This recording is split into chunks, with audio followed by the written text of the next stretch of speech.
ఛత్తీస్గఢ్లో నక్సలైట్లు వేసిన ల్యాండ్ మైన్ కాల్పులో మృతి చెందిన ముగ్గురు సిఆర్పీఎఫ్ జవాన్లలో ఒకరు గట్కేసార్ వాసి అయిన తిక్కా సందీప్ యొక్క పార్థివ దేహాన్ని గట్కేసార్లోని తన నివాసంలో సందర్శనార్థం ఏర్పాటు చేశారు. ఈ కార్యక్రమానికి రాష్ట్ర ఐటీ మంత్రి దుద్దిల్ల శ్రీధర్ బాబుతో పాటు జిల్లా కలెక్టర్ గౌతమ్ పోట్రో మరియు south sector IG Tummala Vikram కలిసి సందీప్ మృతదేహానికి నివాళులు అర్పించి కుటుంబ సభ్యులను పరామర్శించారు.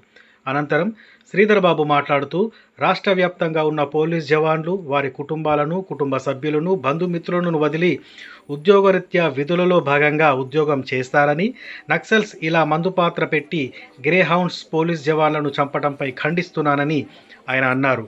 ముఖ్యమంత్రి ఆదేశాల మేరకు సందీప్ కుటుంబానికి ₹1 కోటి ఎక్స్గ్రేషన్, అదేవిధంగా సందీప్ భార్య అయిన పావనికి ఉద్యోగము, ₹8 లక్షల ఇన్సూరెన్స్, 300 గజాల ప్లాట్ మరియు సందీప్ తమ్ముడికి పోలీస్ శాఖలో ఉద్యోగం కల్పిస్తానని ఆయన అన్నారు. అంత్యక్రియల్లో భాగంగా సందీప్ భౌతిక కాయాన్ని రాచకొండ కమిషనర్ సుధీర్ బాబు మరియు పోలీస్ అధికారులు మోశారు. సందీప్ మృతదేహానికి సిఆర్పీఎఫ్ జవాన్లు గౌరవ వందనం చేయడం జరిగింది. మేడ్చల్ నియోజకవర్గం ఇన్ఛార్జి తోటకూర వజ్రేష్ యాదవ్, జిల్లా కాంగ్రెస్ పార్టీ అధ్యక్షుడు సింగిరెడ్డి హరివర్ధన్ రెడ్డి, మాజీ శాసనసభ్యుడు సుధీర్ రెడ్డి, బి బ్లాక్ అధ్యక్షుడు వేముల మహేష్ గౌడ్ పాల్గొన్నారు.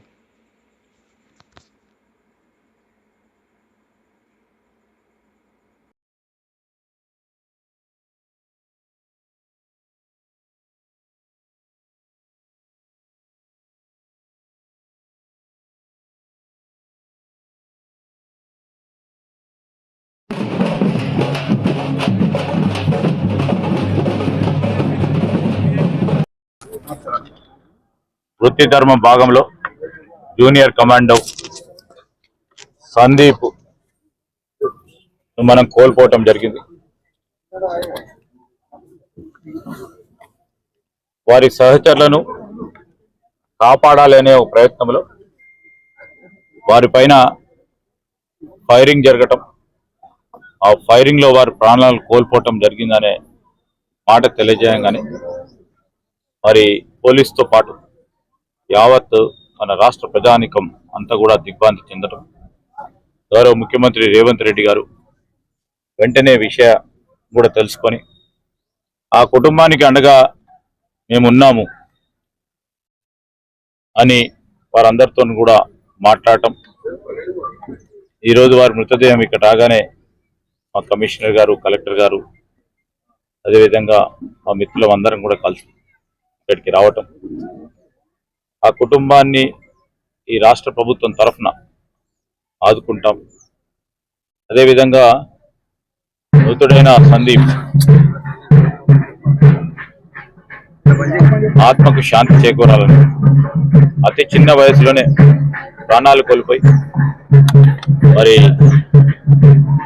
వారి కుటుంబానికి సంబంధించి ఒక సోదరుని, అదేవిధంగా మొన్ననే ఈ మధ్యలో వారికి వివాహమైందని వారు తెలియజేయడం జరిగింది. ఒక చిన్న కుటుంబం నుంచి వచ్చి దృఢ సంకల్పంతో ప్రభుత్వ ఉద్యోగం చేయాలని, పోలీసులో పనిచేయాలని నిర్ణయం చేసుకొని ముందుకొచ్చి వృత్తి ధర్మ భాగంలో ఎక్కడో కూడా వెనకాడకుండా ముందుకు నడిచి ఒక మంచి ఉదాహరణగా నిలబడ్డ వ్యక్తి సందీప్. పోలీసు యంత్రాంగాన్ని అన్నిటి కూడా ఈరోజు గ్రేహౌండ్స్ లో పనిచేస్తూ ఉన్న వారి సహచరులు కూడా ఎప్పుడు కూడా వారి పరంగా చాలా ధైర్యశాలిగా, దీశాలిగా ఏదైనా సమస్య వస్తే నేరుగా ఎదుర్కోవాలి అని మనస్తత్వంగా ఉన్న వ్యక్తి ఈరోజు సందీప్ గారు మన మధ్యలో లేకపోవటం. రెండవది ప్రభుత్వ పరంగా, ఎందుకంటే వారి కుటుంబ పరంగా జరిగిన నష్టం ఎవరు కూడా పూరించలేరు.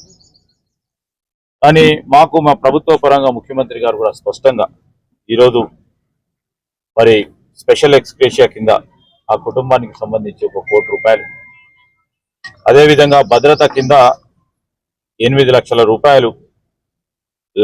మరి చనిపోయిన కుటుంబం ఈరోజు వృత్తి ధర్మం, ఉద్యోగ ధర్మం,